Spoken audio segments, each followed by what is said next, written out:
Welcome to the Scoreboard Sports Podcast. I'm Connor Kendell, joined by Cameron Clark. Cam had a wild weekend. Yeah, I would say probably some of the best sports I've watched as of late. definitely. I was looking. I got my weekly report today, or whatever you get from your Apple Watch, that tells you how well you exercised the week, and it was like Monday, Tuesday, Wednesday. Like it was all pretty up top. Then Thursday hit, Thursday, Friday, Saturday, and it just kind of plateaued. Yeah. Yep, I spent a lot of time on the couch watching games, but it was a lot of fun.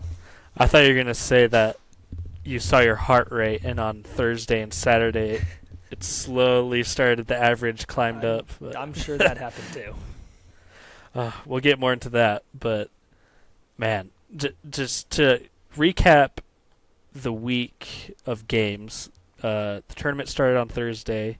BYU they weren't the first game of the day, but they're pretty early. I think they played at 2, I believe. So I think they're Yeah. they're one of the firsts of the day to start the tournament.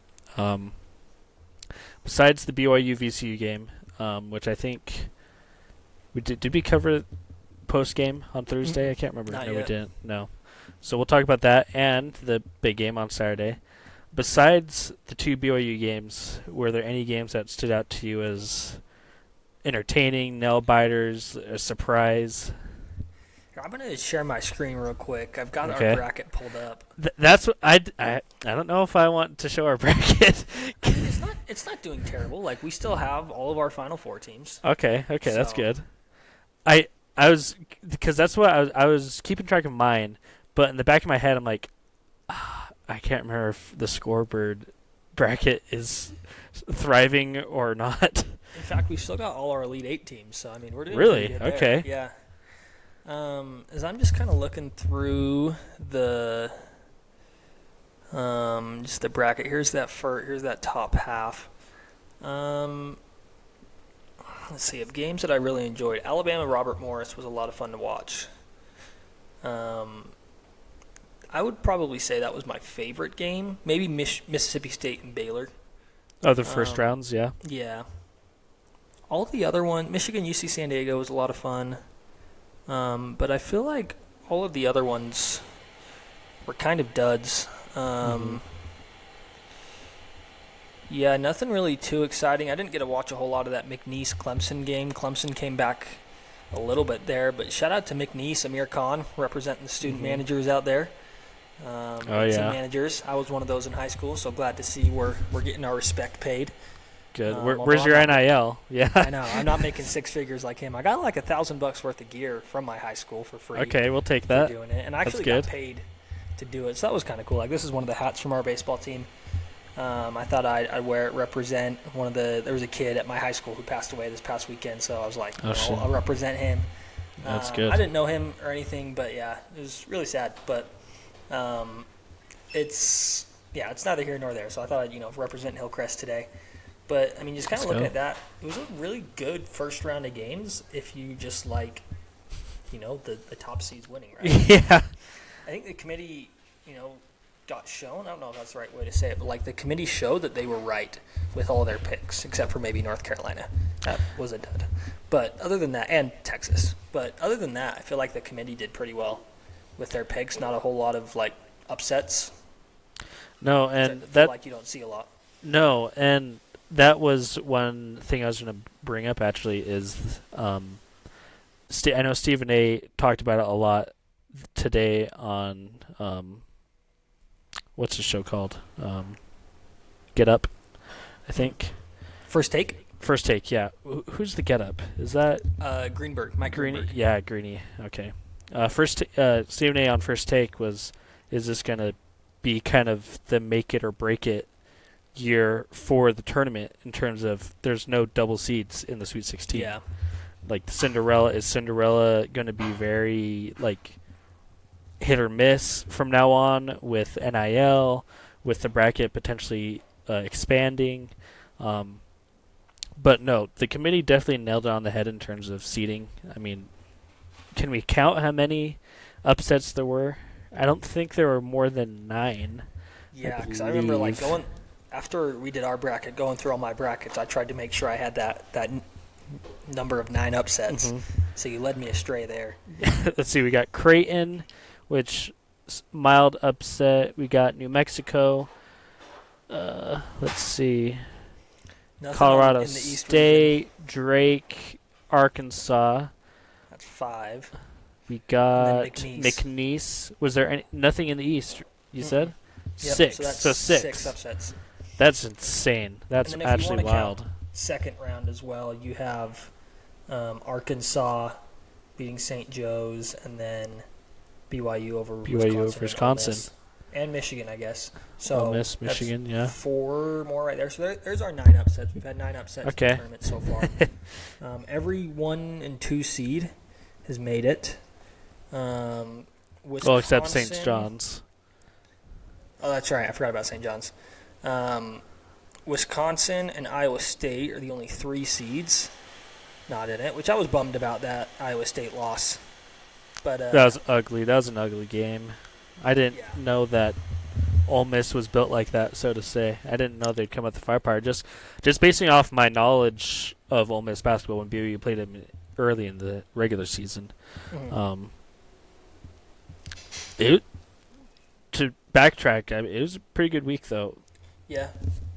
I mean, going off of Ole Miss right there, Ole Miss has got, I think, one of the teams with the most amount of seniors on that team. So, we always hear that, experience is what lets you run deep into the tournament. And so, as I'm thinking back to that game and all the announcers were just talking about how much depth they have with their seniors, I don't think I'm too surprised, actually, that they've made it to the Sweet 16.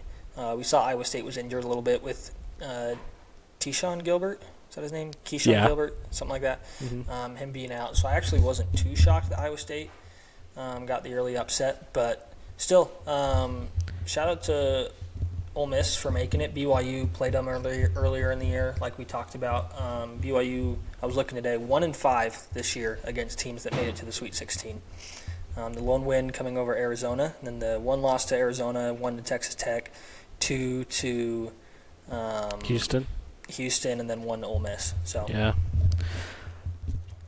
Well, I'm not counting them out. We'll talk about, I think, possibly predictions or what we expect tonight. Going back to first rounds, Utah State. I watched that game a little bit. I was a little disappointed. I have a soft spot for Utah State, even though, little brother up north. They just could not get it going at all. No. It's tough to see, with what a year they had. Ian Martinez, Mason Falslev, carried that team. They played really well, but it just kind of got to a point where they weren't hitting shots and just nothing was really falling for them. I didn't get to see too much of the game, but I followed them here and there this year. I've got some good buddies up at Utah State, and so I've been following a little bit for them and a little bit just because, I like to root for the in-state teams. Mm-hmm. I've never really had anything against Utah State. Me neither. I don't think they have enough to stand on where they can say they're better than us because, they're not. But, Utah can have stuff to stand on, and so sometimes it gets, Exactly. But no, I Utah know. State, I feel like is a fun team to root for. And UVU almost making it, too. They got knocked out in their NIT game, which was a bit of a bummer. I felt they should have clearly now they should not have made the tournament, but I would have loved to see them seen them dancing, which would have been awesome. Yeah, me too. But anyways, going back to the first round stuff, we talked about Utah State. Tough to see them. Kansas, the only Big 12 team to lose in the first round. It's and I think we kind of touched on it briefly. I think we had Kansas winning still, but we weren't very set on them to begin with. Yeah. To kind of touch on the Iowa State game as well, I think we also weren't very surprised. I think that they were going out. I think we had them going out that round regardless, just to UNC. But no, we Kansas. had Iowa State over North Carolina in that. So we had Iowa we State did. in our Sweet 16. Mm-hmm. Oh, okay. Yeah, well, you're right. We had Kansas losing that next game to St. John's. So. Okay, but no, Kansas. The last couple games, except against Arizona in the semifinals in the tournament or quarterfinals, semifinals, quarterfinals, semis. That was the best they had looked in the past 6 games, probably. Yeah. And I was not very confident. I don't think you were very confident for some reason we still picked them to beat Arkansas, but I mean, at what 5 out of 6 move on from the Big 12? Was there 6 teams? 6 out of 7, yeah. 6 out of 7, yeah. I mean, still solid first round for the Big 12. Big 12 has the highest winning percentage right now of all the conferences. 9-2. 10-2. 10-2. I think they're 9-3, 9-4 maybe, because Baylor lost to Duke, and then Oh, I forgot about Baylor. I think it's 10-3 then. Iowa State lost as well. So Because I think they were 9-1 after the BYU game, and then Iowa State got smacked. Baylor kind of got smacked, but then Arizona won, beat Oregon. I think 10-3. I think that sounds right. But I mean, hey, like also, we talked about Big 12. Mark Pope and Kentucky staying alive, beating Illinois. That Kentucky. Did you watch that game? I did actually. We had Kentucky losing in the second round to Illinois, but I'm really excited about this Kentucky-Tennessee matchup. That'll be a good one. Kentucky went 2-0 against the Volunteers in SEC play this year, so that should be a real fun one. Yeah, a little bad taste in the mouth for the Vols there, but I think Tennessee will win that game. But I mean, I like Kentucky a lot. I think it'd be fun to see Mark Pope do well. Like, I think it'd be a whole lot of fun to see Kentucky in the Final Four if BYU were to make it that far. Because I don't want to see Houston, and I don't want to see Tennessee, both really good defensive teams. And I don't know where Kentucky stands on that, but I just think it'd be fun to play against Pope again. I agree. I think I had brought it up earlier in the week when we were making our brackets. I have a bracket like how I want things to end up. Mm-hmm. And that's a BYU Kentucky Final Four matchup to go to the championship. I think that would just be absolute cinema. I was watching the Kentucky game though, and I can't stand Kentucky, especially after hearing some of the rumors, a little whispering about Pope's exit from the program. Kind of left a little bit of a bitter taste in my mouth, but that's neither here or there, I guess. I still think Tennessee will beat them to move on, but touching on Pope real quick before we move subjects, like I think I saw this stuff all over Twitter Sunday night maybe, talked about Calipari, Pope, and Young all moving on, right? It was almost like a 3-team trade of some sort. I was trying to figure out if the Suns had drafted any Arkansas players. That would have made it complete, but they didn't. But, how about that? Calipari, first year at Arkansas, Pope, first year at Kentucky, and then KY here, his first year at the Y. What great turnouts for them. I mean, Calipari he's solidified himself as a Hall of Famer. Yeah. He can get wins in March.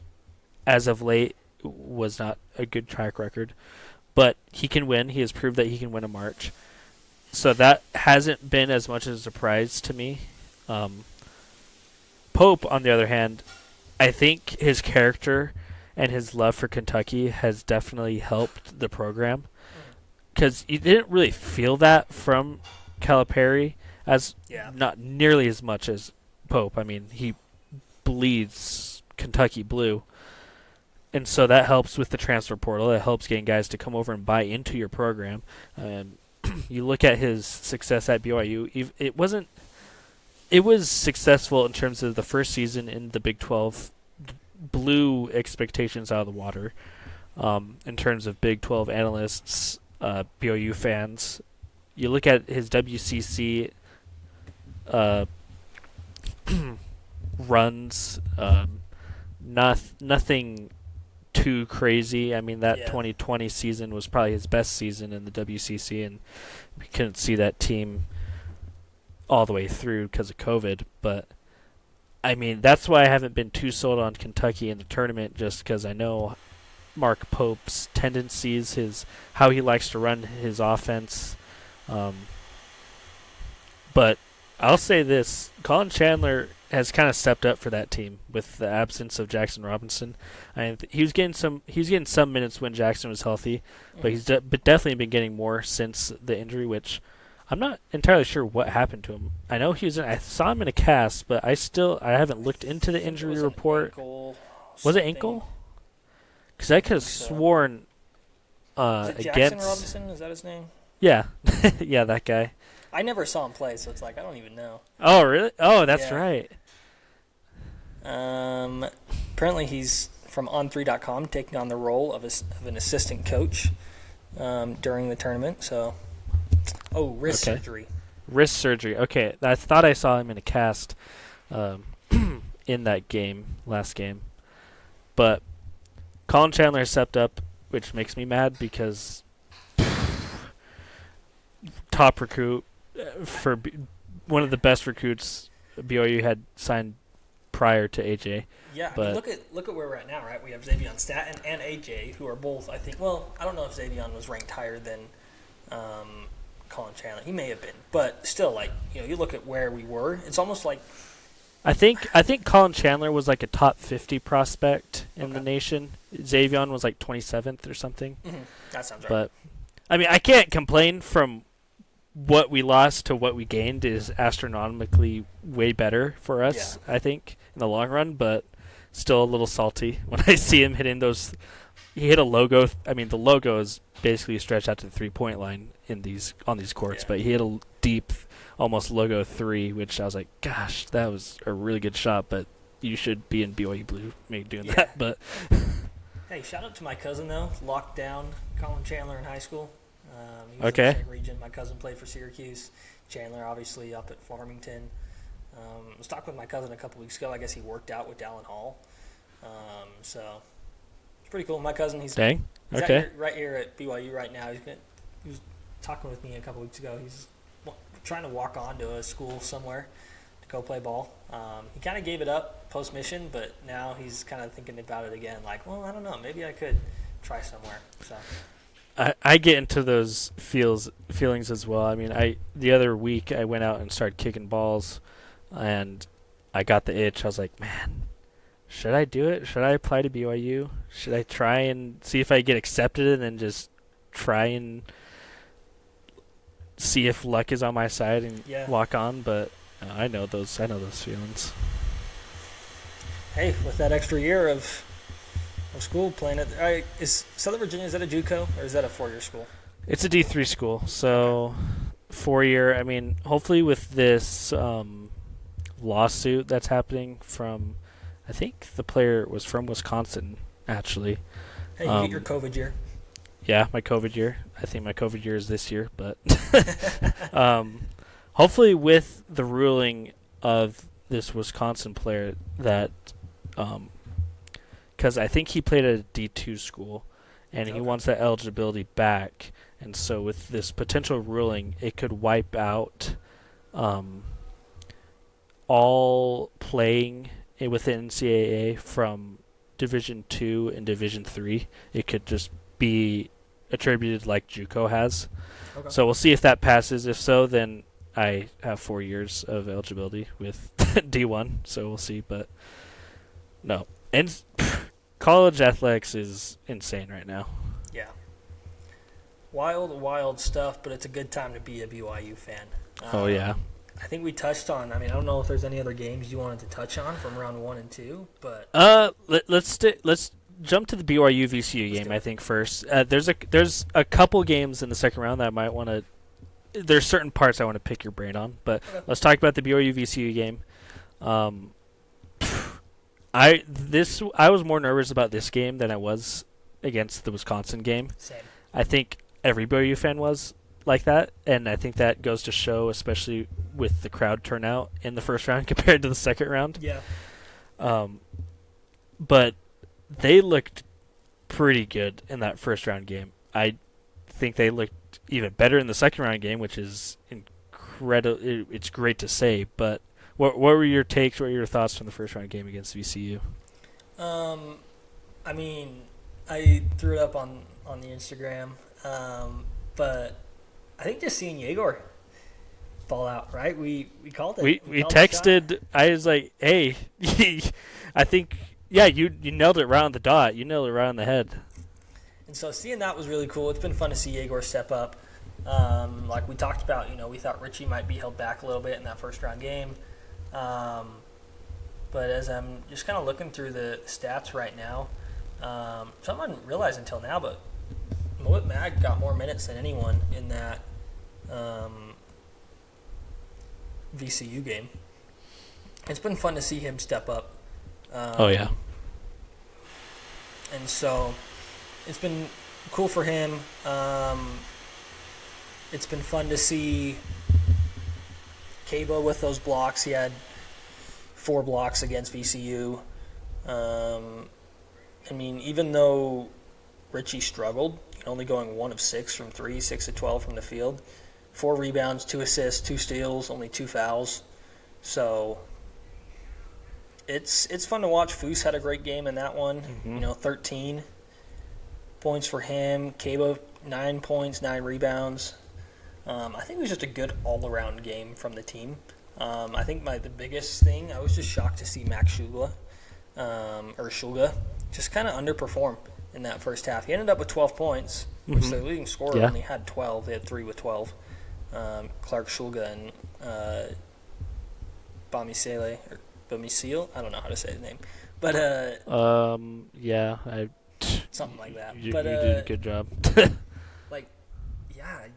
I don't know. I was just kind of shocked that VCU didn't have as much in them as we all kind of thought.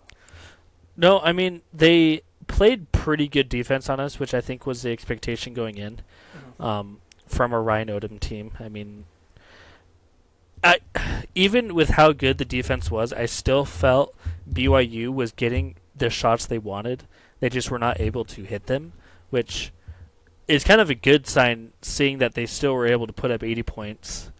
They were 7 of 20 from 3, but I think more than half of their shots were good looks. Yeah. But like you said, we're not going to say absence of Richie, but not the Richie Saunders game that we anticipate. What a step up from Yegor, from Keita. I think Keita, honestly, was the second biggest name out of that game. I think we both would agree on that. I think he almost had a double-double that game. I think it was 9-9, and jeez, freaking monster. But I think that just, what's the word I'm looking for? It helps me relax throughout the rest of this tournament run, especially coming up against Alabama, who has one of the worst defenses in the nation. It's hard to, I guess, compare apples to oranges with an SEC team and an A10 team in terms of defense.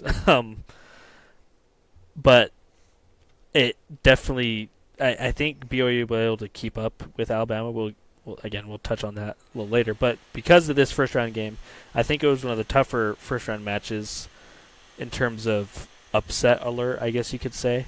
Yeah. And for BYU to come out as hot as they did, or later on to finish out as hot as they did, is very good to see.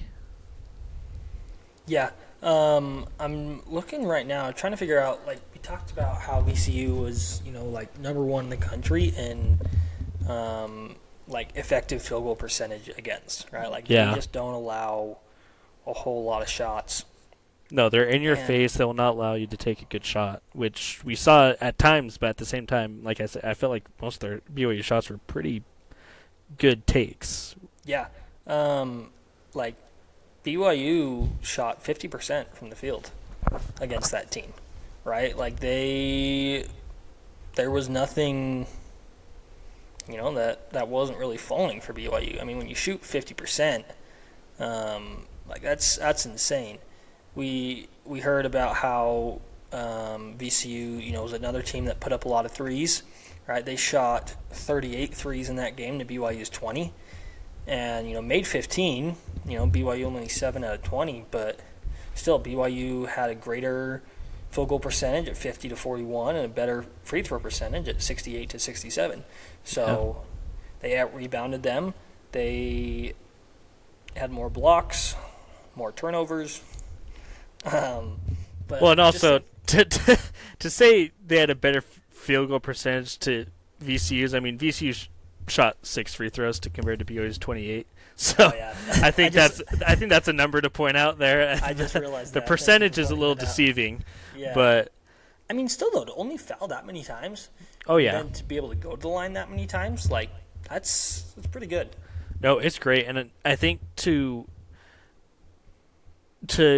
Coach Young's credit, when we weren't hitting our threes, he kind of switched up the game plan Yeah. to a ground and pound, down low, give to Foose, give it to Keita type of offense. And I think we saw Dallin had a couple pretty good drives. I mean, Richie also has really good drives every single game, so that's not surprising. But to have VCU, I bet come into this game expecting BYU to just rain threes, and for KY to recognize that and flip the script a little bit, I think is very reassuring, especially going into the future matchup with some taller big men.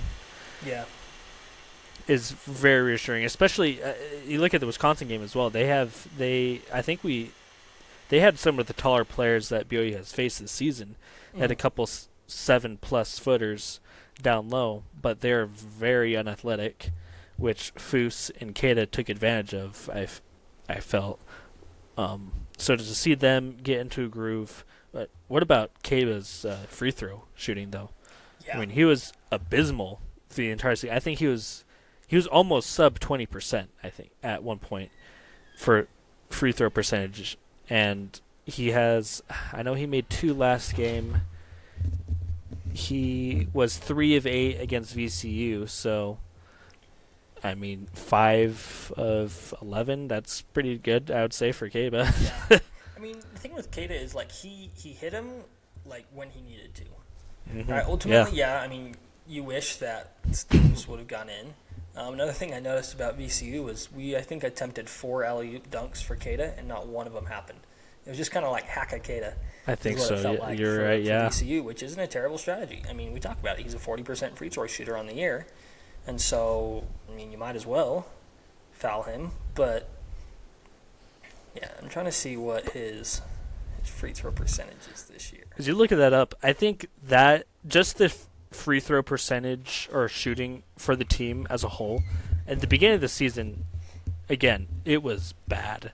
Yeah. That was an aspect of the game that I was looking at saying, if we make it to March, teams are just going to foul us if this is a close game, and we're not going to be able to hit our shots. Mm-hmm. So to see the game plans in practices, I guess, focusing on weaknesses and strengthening them to be proficient in those weaker parts of the game is great to see. I'll save my comments later for the upcoming matchup, but it's a sigh of relief. Yeah. Yeah. I think honestly, like VCU, like I don't feel like there's a whole lot to talk about with that game. Even like it was just kind of like a solid all around good game for BYU. It was the tone setter for that's a good way this to put it. run. That's a really good way to put it. I like that a lot. No, that is exactly what they needed to come out. I mean, they're only a 1-point favorite, I think, going into that game. Yeah. So no, 1.5. Yeah, the line was 1.5, I think, come game time. So that was, I think a little over half of the brackets picked BYU to advance, but still for a 6-11 matchup. I mean, yeah, there's been a couple of 11 seeds. I think what was the stat? Like, there's been one 11 seed to advance in the last 4 tournaments or something. Yeah. And that was the game everyone was penciling in, it seemed like. So for BYU we saw it with Drake. Yeah. Drake overcame, beat Missouri. Yep. There's the 11. Would not BYU this year. But nope. For BYU to say we are different, we're not the team of last year, we will win this game. And we are both very confident that they will win. They were going to win that game. So, again, great setting the energy, setting the tone for this tournament. Yeah. I mean, shout out to VCU too, right? They played us well. Yeah. But very, very well. Looking right now at just where at what point BYU gained the in favor, like percentage-wise on the ESPN tracker. And it was at 11:15. BYU tied the game 17-17. And from there, VCU never had higher than a 50% chance to win. So BYU just kind of took off from there. And, I mean, from there it went on. In the Wisconsin game, it was 2-2 the last time that Wisconsin was favored to win in that game, considering the percentage. Jeez. So I think there's a stat that got thrown out. It was either today or right after the game. BYU had not trailed since the 10-minute mark in the VCU game out of these last two matches, which is so good to see. It is just, it is impressive as well. Definitely. Well, that's the VCU game. You said you had a couple second-round matchups you wanted to talk about. One of them, I'm assuming, is that Maryland-Colorado State game. So the Maryland-Colorado State game is for sure one of them. I wanted to touch on the Kentucky game just for one play. It was the 3-point attempt. I forgot what his name for Illinois.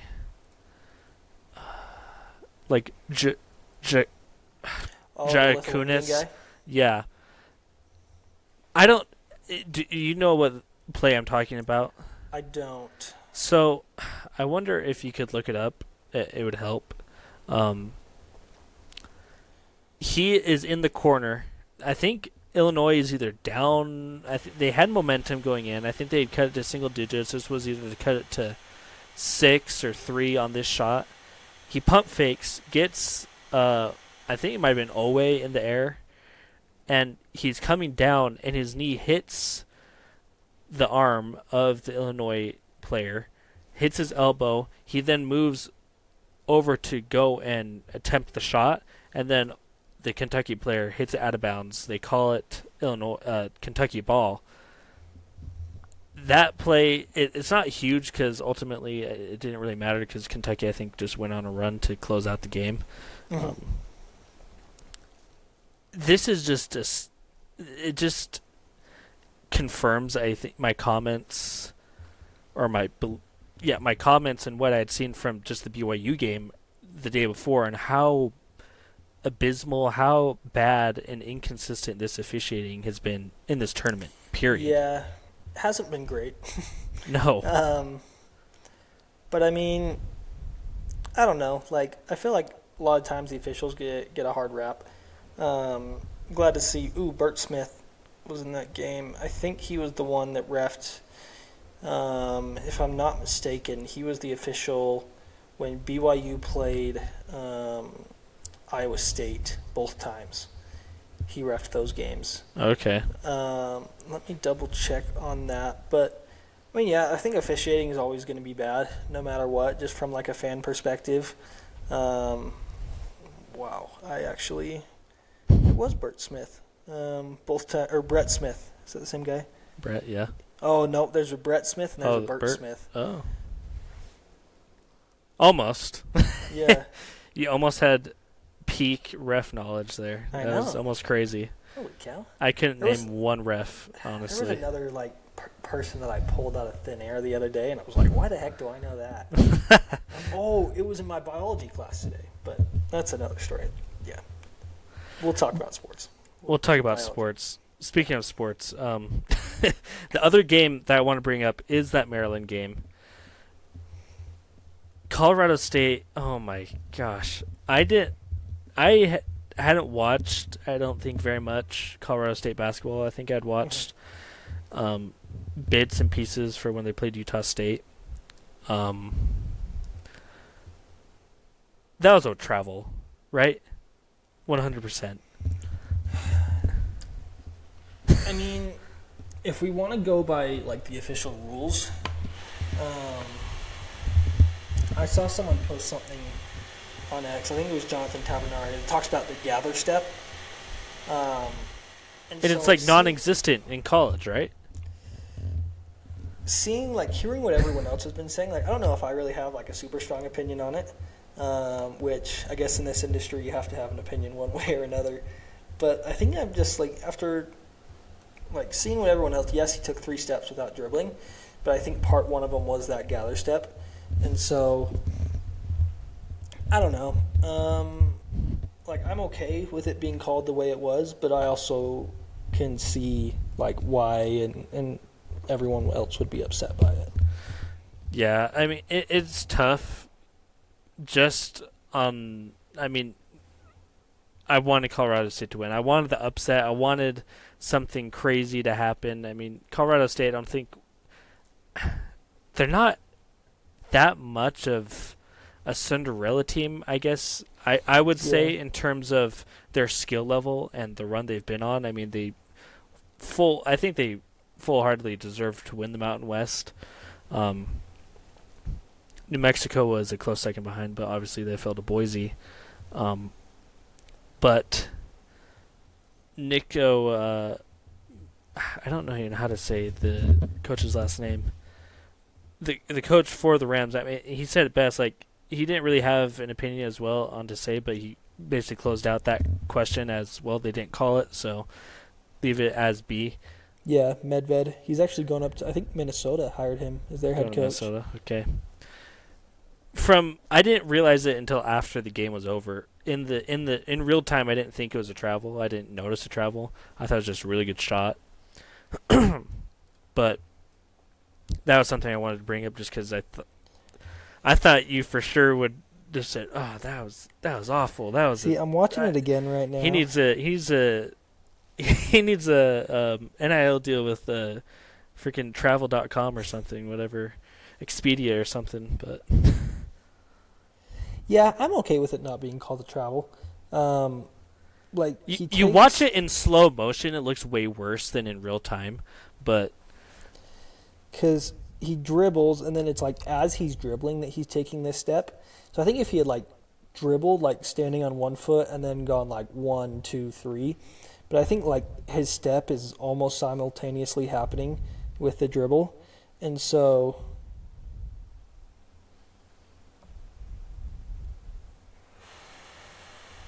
yeah, I'm okay with it not being called a travel. Like I think the refs made the correct call. Hot take. Hot take. Cam says no travel. Yep. Clean. Maryland deserved to win. I'm okay with them winning. Bail out. I'm going to be completely honest.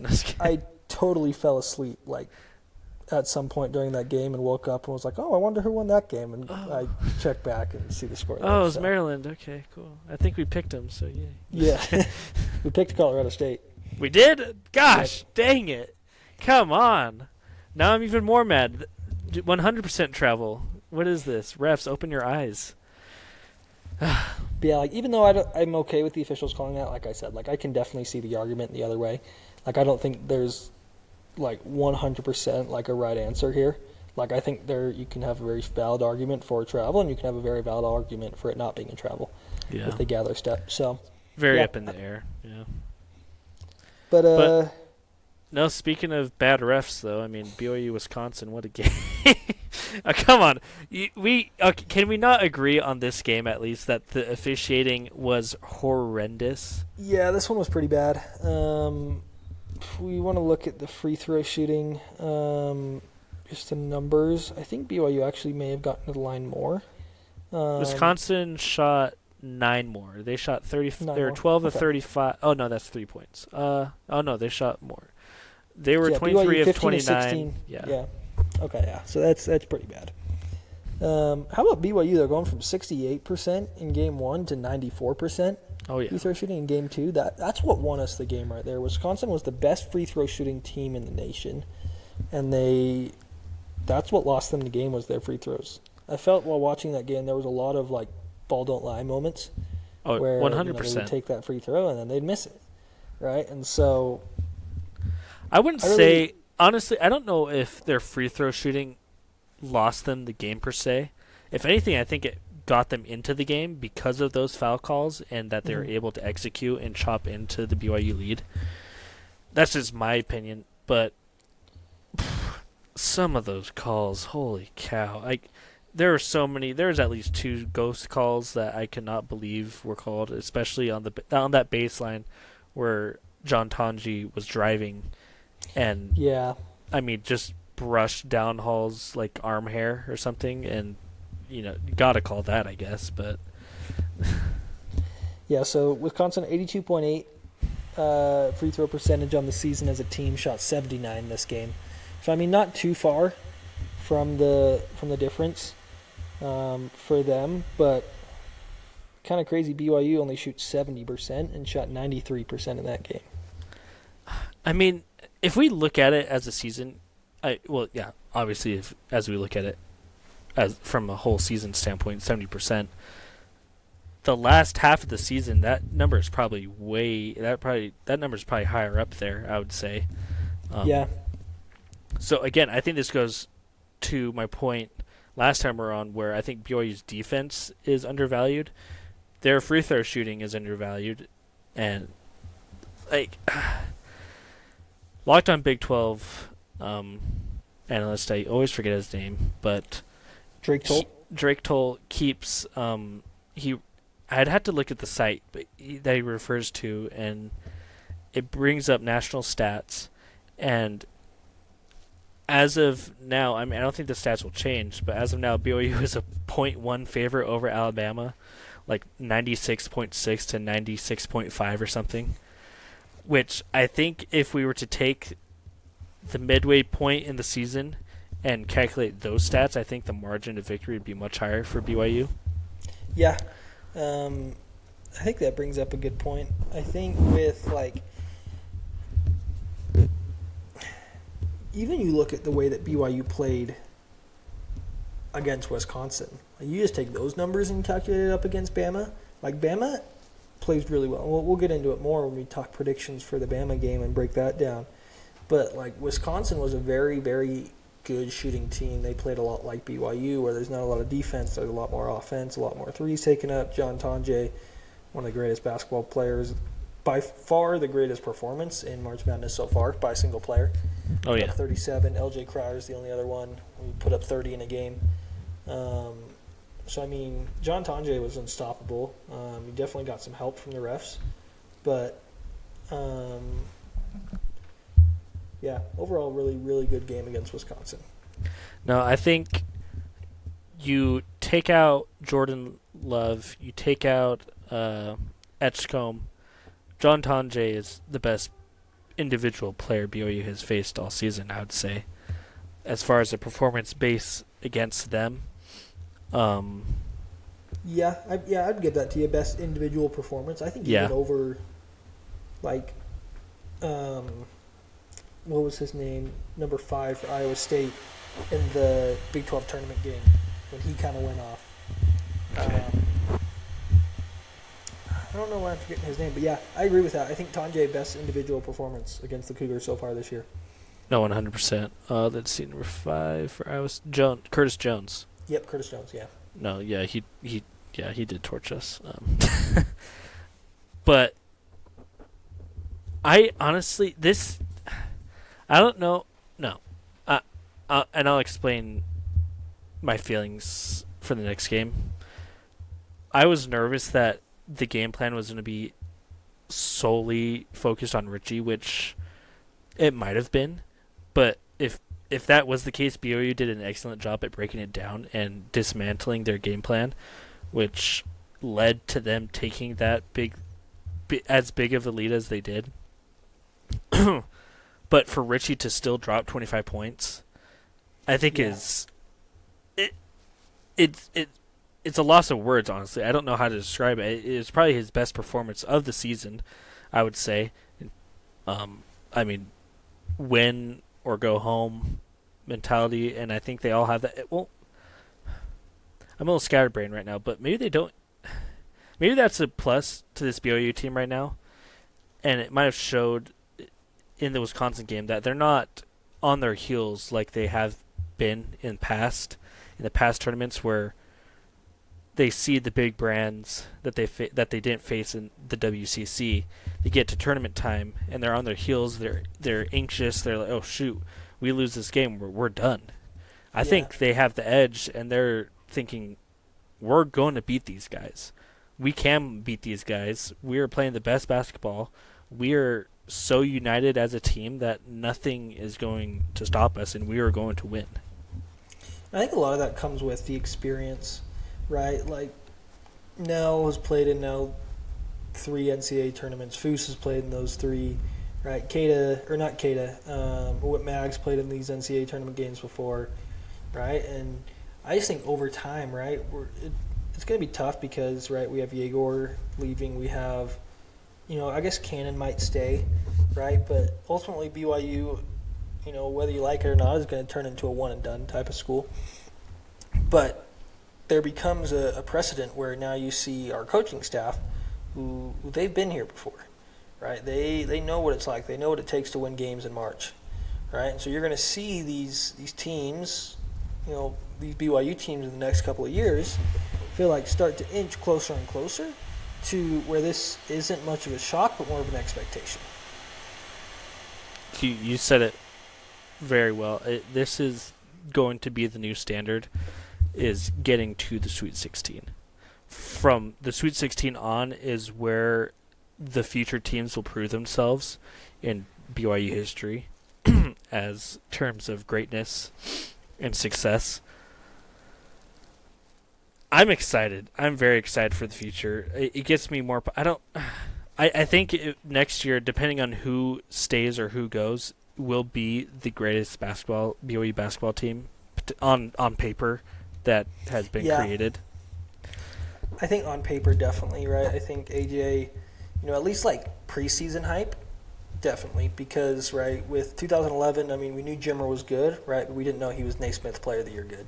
Yeah. We weren't alive during Danny Ainge, but I can't imagine that Danny Ainge was the favorite to win the 1981 Player of the Year that year. No, right? I can't imagine there being any talks of BYU at all during that season until it got closer to March.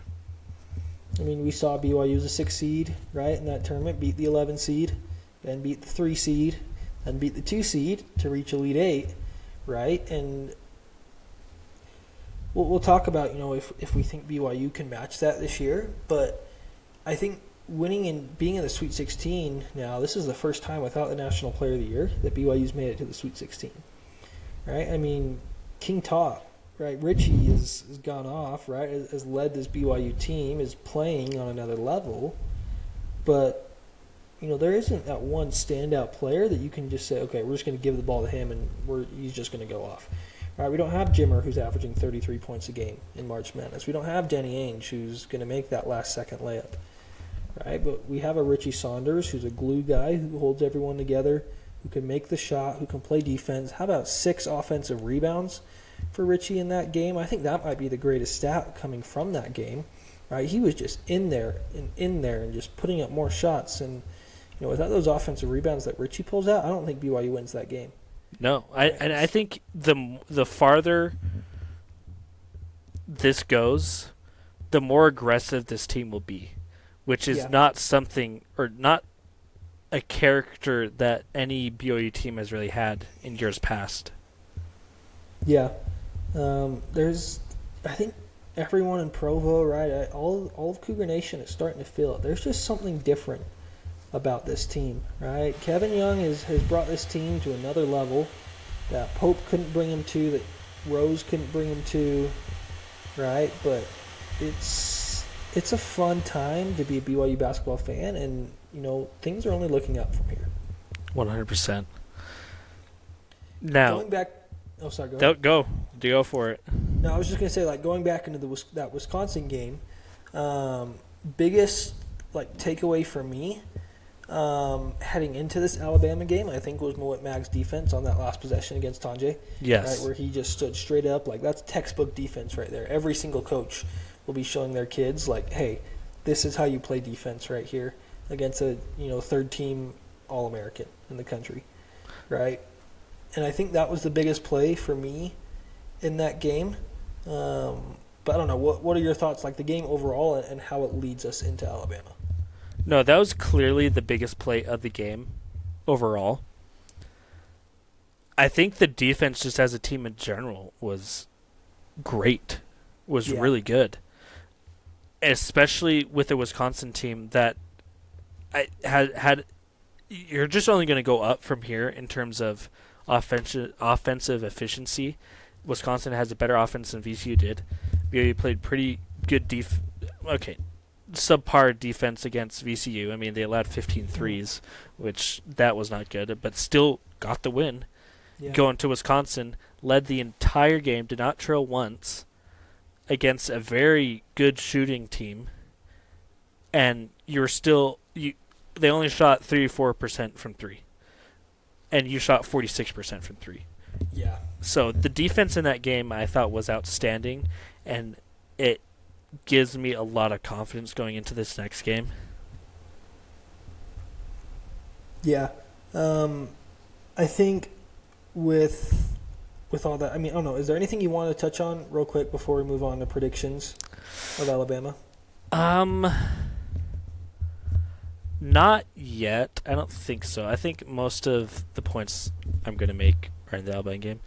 Okay. Before we go on there, my computer's at 3%, so you set the Okay. tone while I run and grab my charger. Sounds good. Well, I can talk.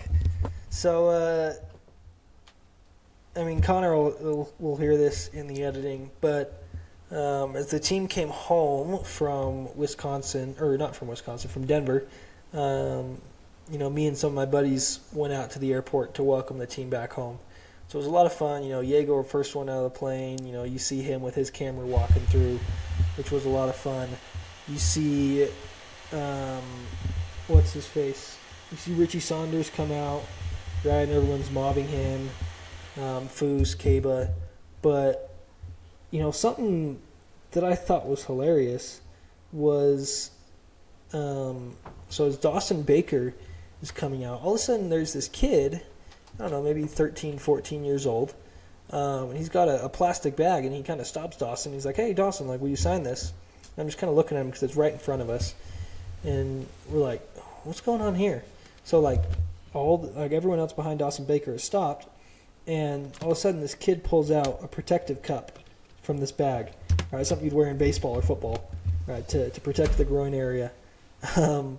But he had Dawson Baker sign the protective cup. And I just think that summed perfectly, that capped Dawson Baker's weekend perfectly.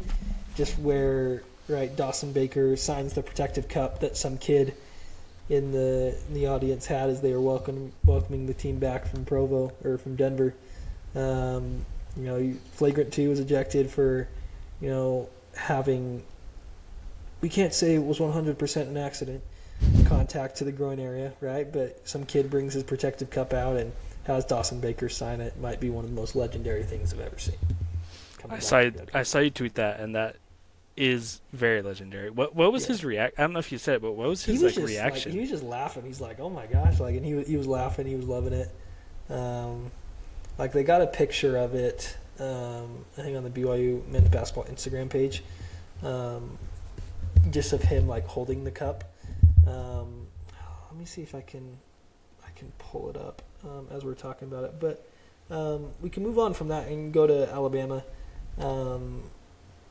I want to say this first as we talk about Bama.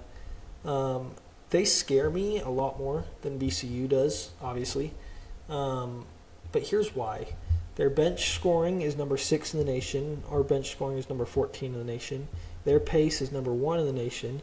Right? They just seem to do everything, all of our strengths, they just seem to be a little bit better at. Pace, bench players, playing well. We're better than three-point shooting, but it just scares me that, our strong suits are also their strong suits, and they're just stronger at them. No, that is a very good point to make. I also think the SEC, I would have to look at the numbers, so I could be just spitting bad takes right now, that the SEC is not as good of a defensive conference as the Big 12 is. No. Big 12 is the best defensive conference. As well as, and I don't want to make this the ref show, but the Big 12 refs are notoriously they allow you to play. Mm-hmm. And so I think that slows down the game a lot. and makes Big 12 teams as a whole take, I guess, better care of the ball, take smarter shots. And so I think that's where Alabama's stats will jump up on BYU. But in Yeah. terms of you just taking those stats without the percentages, comparing them, BYU matches up greatly against them. Alabama's defense is abysmal. I've used that word so many times. It's I'm gonna sound like a broken record, but it is so bad. I think out of the 336 teams in the nation, Mm-hmm. they're almost like 300th in terms of ranking on defense. I think there might be in mid 200s, but they are not a good defensive team. So that gives me hope, and I think with how this BYU team is reacting to pressure, to the expectations, which are not in their favor, nothing is going to stop them. They will be in this game, and old Conner would say, I just want this to be a competitive game.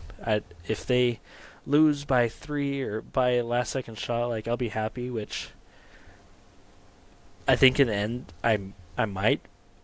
But this team has turned me into I believe we can win this game. I believe we will compete. I believe that we will win this game.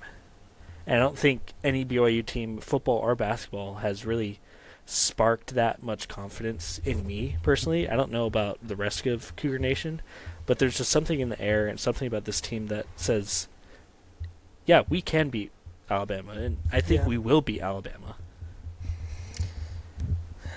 I want to say that we will beat them, right? To me personally, like, if I had to put money down on the game, I'd probably put it down on Bama to win. But that doesn't mean that I don't think BYU can win this game. And I was talking with my roommate Carson earlier. We were just talking, like, do we think BYU has a shot? And I said, do I expect BYU to win this game? No, I don't, right? But BYU has surpassed my expectations already for the year. And would I be surprised if BYU won? No, I wouldn't. But I'm just not going to the game expecting a win, if that makes sense. No, that makes sense. I get that. And I wouldn't be surprised if that's the feeling in this game for most fans. Mm-hmm. For me personally, it has flipped a new page in my BYU belief and fandom. Yeah. I think it's either going to be a very tight game, like the Wisconsin game, or BYU smacks them and wins by like 15. Quite frankly, I don't see, because I think Alabama is pretty shoddy at times. And the last couple SEC regular season games, they kind of were up and down. They weren't getting blown out in some of their losses, but they just did not shoot the ball well. And I don't know if that comes with pressure or if it just comes with just they weren't hitting their shots, bad practices, or what. That's just the feel for some reason I get, that it's either going to be a Wisconsin part 2 or that they'll comfortably win this game.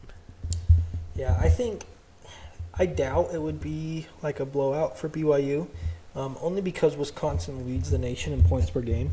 They're averaging 90.6 or 91.6. Alabama, you mean? Mm-hmm. Did I say Wisconsin? Yeah. Wisconsin's a heck of an offensive team as well. But yeah, Alabama, number 1 in pace and number 1 in points per game in the nation. And so BYU is going to have to outshoot Alabama, which I think will be really tough. Right? Having Whit Mag and Trey Stewart on the team will help to stop Mark Sears. But it's going to be an interesting game. I want to see Boscovich out there a little bit more. I want to see him defend. Nelson, I think his name is, the tall white guy for Alabama. Mm-hmm. I would like to see if Boscovich can play some good defense out there. Boscovich's defense hasn't been great all season long, but I think you're going to have to go to him to defend that guy. But I don't know. Like, I really do think BYU has a shot in this game. Like, I'd probably say, BYU's got a 45% chance to win. Like, if I were to look at it that way. They definitely have. They're definitely going to be in this game.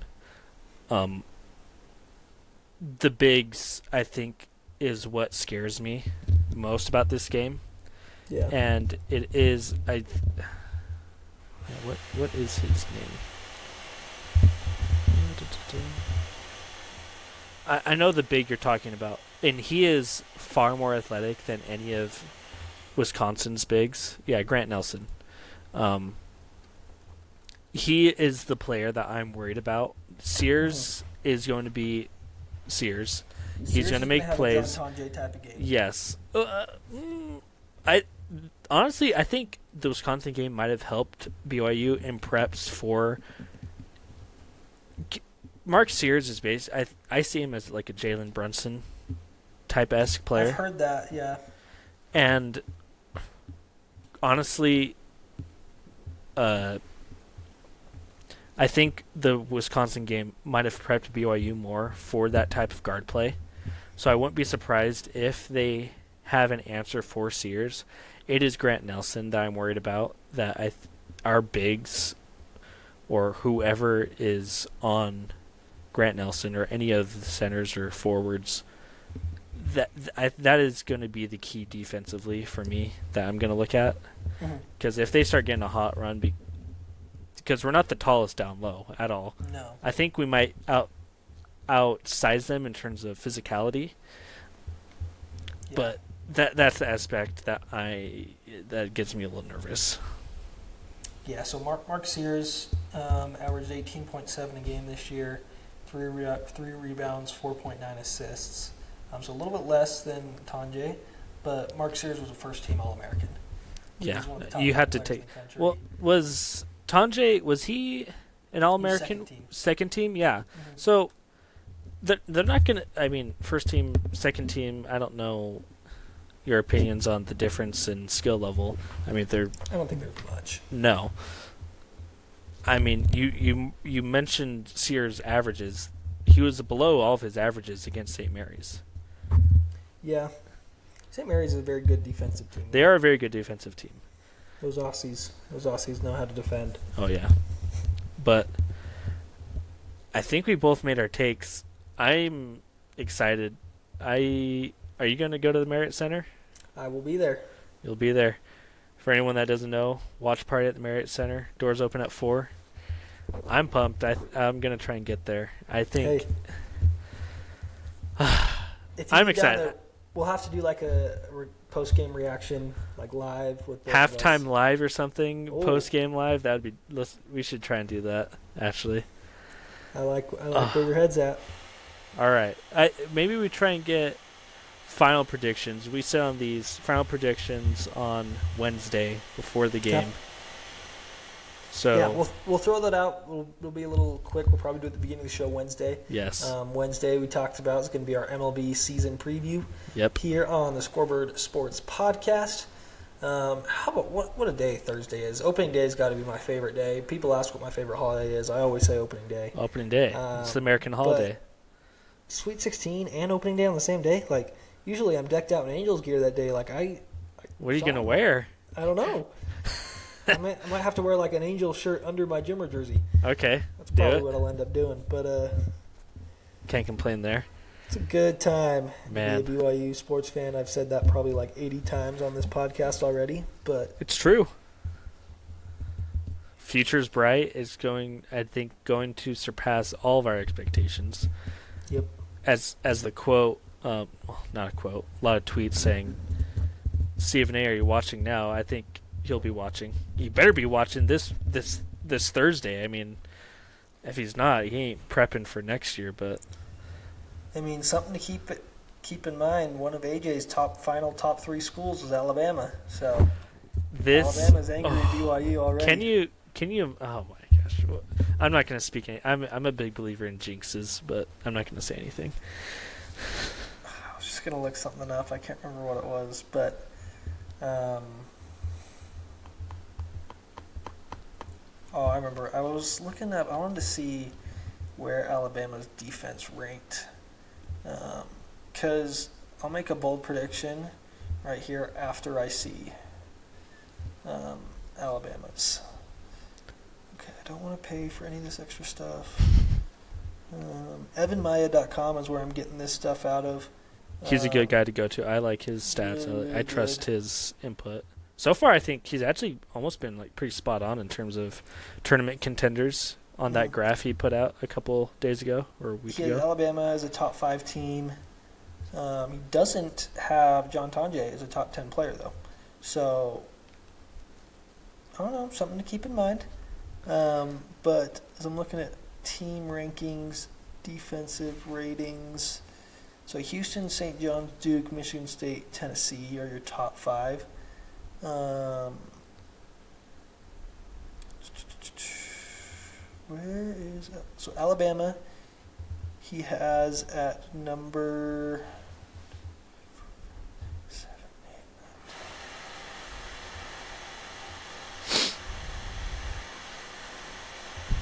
25. Is Alabama at number 25, or excuse me, 24 defensively? Then he has BYU at 60. BYU at 55 defensively. Defensive rating. Defensively. He has Alabama 24th, you said? Mm-hmm. So He might have just lost all the respect and credibility I give him. What? I think that comes from like Alabama's big men down low. Like Okay. they play some good defense. There's on the defensive side, there will be, I think, more rim protection. The best rim protection BYU has seen in the tournament so far. I will say that. He has Alabama's the number 1 tempo rank country in the team. That's fair. They average 76 possessions a game. It's gonna be a real good one.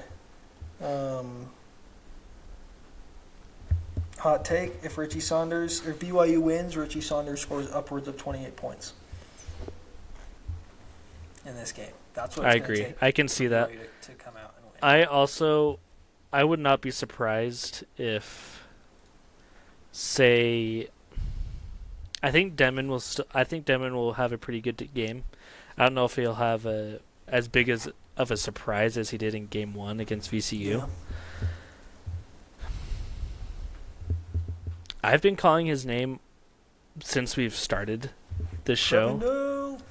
Keita. Oh, okay.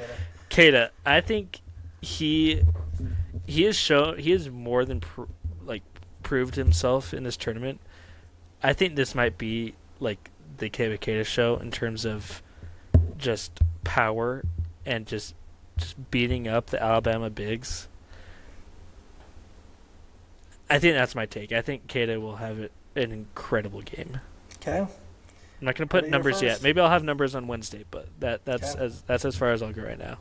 Yeah, bold prediction for me: Richie Saunders, 28 points at least, if BYU wins. But with that, we'll keep everyone on their toes. We'll be recording Wednesday night. We'll drop our big, bold predictions for Alabama, as well as our MLB season preview. Shout out to my Angels walking it off against the Dodgers tonight. Taylor Ward had himself a game. Trout homered, Ward homered, Jorge Soler homered, a little bit of solar power for the Angels. No idea what's happening with the Red Sox. I think they play a team in Mexico. Quite frankly, I haven't been keeping up spring training as much as I should have. We'll throw it out to Wednesday night, and we'll pick it up back then. Let's go. Can't wait. Be a good show.